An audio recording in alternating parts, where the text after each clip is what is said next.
সেদিন রাতে কুণালের বাড়িতে পটকাচোর আবার আসে কুমড়ো চুরি করতে।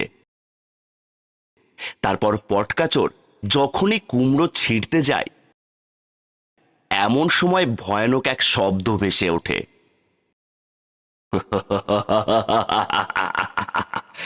আজকে তোর ঘাড় মটকাবো আমরা।